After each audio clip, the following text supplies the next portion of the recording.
Police on the back foot over response time and crime scene control in the shocking Verulam child abuse case. We certainly cannot give a guarantee that the security of supply is not under threat. Electricity supply concerns for tomorrow as Eskom employees picket over a 0% wage increase. And in sport, tributes pour in for prop Tendai Mtawarira ahead of his 100th cap for the Springboks. This is eNews at 8. I'm Sally Burdett. Good evening. We start in Durban and serious concerns this evening about the way the police have handled the suspected rape and abuse of a 10-year-old girl in Verulam, allegedly by her stepfather. The police admit mistakes were made and have now replaced the investigating officer on this case. THIS reports that the rape suspect is in custody and will appear in court tomorrow. Was a 10-year-old girl held captive in this room and sexually assaulted by her stepfather? That's what police are investigating, and the accused 44-year-old man is in custody. But ENCA has established that serious mistakes were made by the original investigating officer. The cluster commander has ordered that an internal disciplinary investigation be instituted, and obviously we're just not discounting the fact that there might be criminal charges pressed arising from this internal process. That so-called evidence was collected by neighbors after the man was assaulted by them on Monday night. A phone the neighbors claim belongs to him was also taken. It allegedly contains messages that may point to the existence of a sex ring. The room was only cordoned off about 12 hours after police were alerted. SAPS came here. They took the suspect to the hospital, but they left the victim back. And how can they do something like that, you know? The little girl was rescued by neighbors on Sunday after she confided in them about 5 years of alleged sexual abuse. The child told me that she is the step because whenever he hits her, he tells her, you know what, the way I killed your mother, I will kill you the same way. The Social Development Department says it's still in the process of tracing the child's family. For now, though, she'll be receiving counseling and any other necessary treatment. A new investigating officer has been appointed, and the suspect is expected to appear in court on Thursday. THIS Verulam in Durban. Eskom says it cannot afford increases this year, even in the face of a national picket by workers tomorrow. Unions want a 15% increase. Today, Eskom acknowledged they cannot guarantee power supplies will be unaffected by the industrial action. Samkela Maseko attended the utilities briefing in Johannesburg today. Is zero acceptable, and is it sustainable? The question we're putting in here is, if we were saying that this is cast in stone, then there would be no need for us to have a neutral arbitrator. A stalemate at the power utility has resulted in unions, the National Union of Mine Workers and the National Union of Metal Workers of South Africa, and solidarity to approach the CCMA for arbitration. Workers started with industrial action at power stations in Mpumalanga. Eskom Group CEO Pagamani Radebe says he can't say Eskom generation won't be affected. If Eskom employees keep to the acceptable processes that should be followed, we don't see any problem with the security of supply. However, if they endeavor outside of those processes, like some of the skirmishes that happened today, then we are worried. Eskom's Tava governor echoes Radebe and says some workers are being intimidated. There were people that were willing to come to work, severely intimidated. They were threatened, their families and their children were threatened as well. And that's obviously reduced the number of staff that we got on site. So is the security of supply under threat? Obviously, with those amount of stations, we certainly cannot give a guarantee that the security of supply is not under threat. The power utility is facing turbulent times with labour relations. Workers will be picketing outside the headquarters here at Megawatt Park tomorrow. An independent arbitrator from the CCMA has been brought in to break the current impasse between the unions and the power utility. Samkele Maseko, Johannesburg. One of the reasons Eskom cannot afford increases is the more than 13 billion rand it's owed by various municipalities and starting to cut power to areas that are not paying. Today, parliamentarians heard just how bad things are for towns and cities in the red. Piladi Situsa was in Parliament. Eskom is turning the lights off in municipalities that owe it money. The problem is compounded by the mismatch in when they can collect monies from consumers and when they have to pay Eskom. We were given 15 days to pay, while we give consumers 30 days. Automatically, it will accumulate interest. And this is a pattern that we want to flag. There was an admission that credit control was very poor in most owing municipalities, with less than 30% of all domestic and business consumers actually paying their bills. In February, there were no billing for 8 months. There were no receipts and payments captured in the system. And that's the revenue that has been lost for the period of 8 months. We have since terminated this particular service provider. This week, the residents and the customers of Maluti will for the first time receive a bill. There was a suggestion that in mining towns, Eskom stop selling directly to mines. Instead, municipalities could be the main suppliers to drive up revenue. Municipalities say they are owed billions by households, businesses and government, which if paid could begin to alleviate their cash flow problems. Piladi Situsa, Parliament. The Public Protector was in Parliament today. She seems unfazed by calls for her to be sacked following several questionable investigation reports. The Democratic Alliance says it's not sure if Busisiwe Kobani understands her job. Lester Kivet reports. It can't be said the Public Protector is the darling of Parliament and its committees at the moment. Last week, Busisiwe Kobani skipped a meeting with the Justice Committee.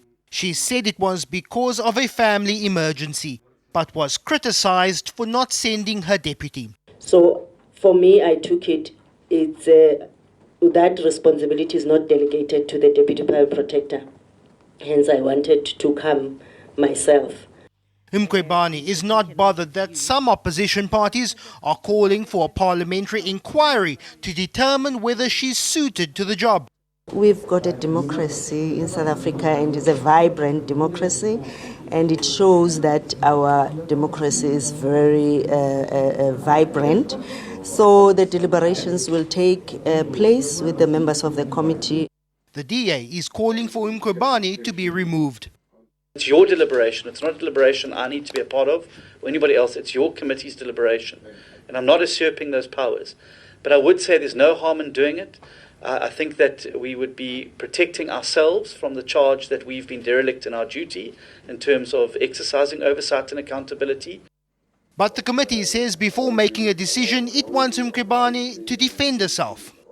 There's a rule of natural justice that we must hear the other side.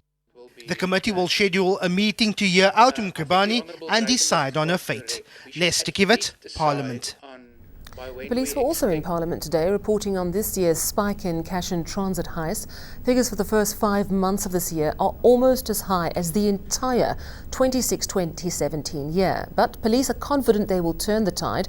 They say intelligence gathering is key and they have a plan to infiltrate heist gangs. But as Leanne Jansen reports, unions and opposition MPs are not convinced. These have become almost daily sights. The brazen attacks on cash-in-transit vehicles. The numbers are shocking. The SAPS says it's instituted a 5-point plan to deal with the issue. Various intelligence units will gather intelligence in the identified hotspot areas of the CITs in the country. That intelligence will be then analysed at a central point. MPs and the unions are less than impressed with the police's assurances. I must express a sense of underwhelm with the SAP's submission, in that, once again, like when we had the spate of mall robberies, we've received a presentation that outlines the theoretical operational framework of what should be done, but little of that seems especially groundbreaking, Last year we had about 159 heists, so basically it's a 100% increase in 1 year. I think, Chair, that you see the heists being increasingly violent and lethal. We've seen a 30% rise in vehicle bombings, a 3,000% rise in ATM bombings. It shows we're in a serious crisis, Chair, and we're not winning this war. Leanne Jansen, Cape Town. Still ahead on eNews, the Limpopo Education Department is taking action against 2 pupils seen in this video.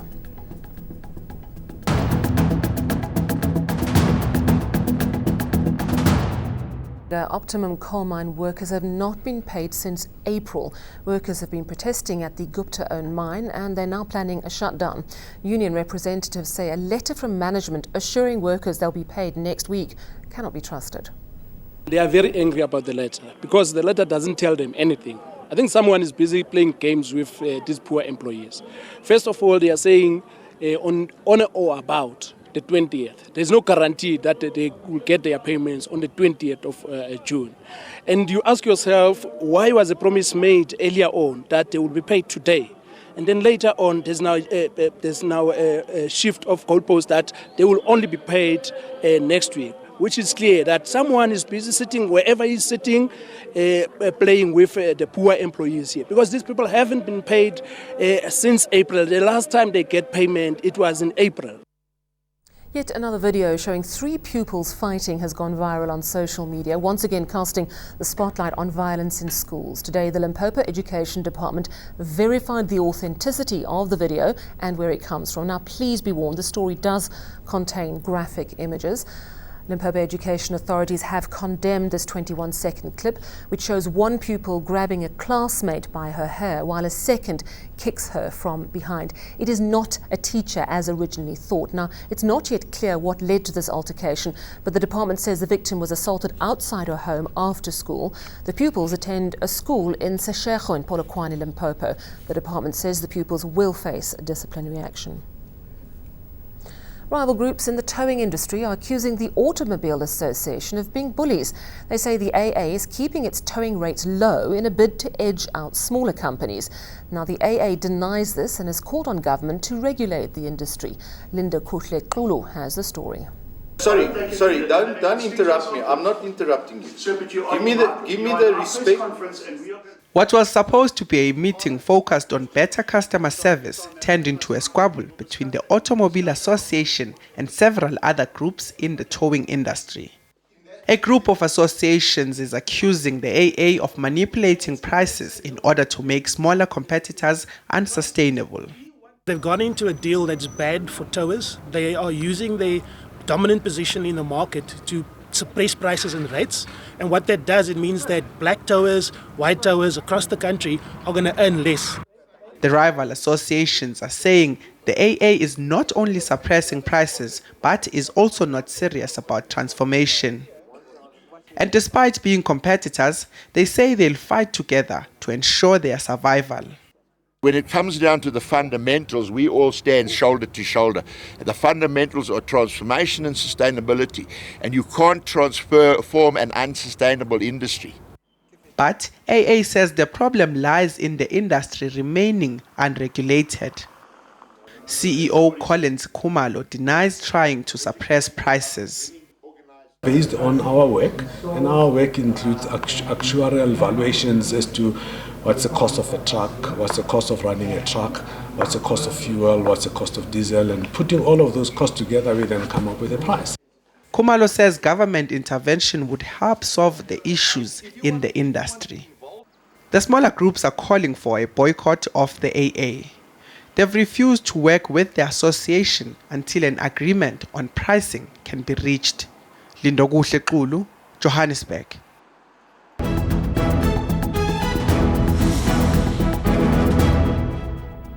A reminder of your top stories this evening. Police on the back foot over response time and crime scene control in the shocking Verulam child abuse case.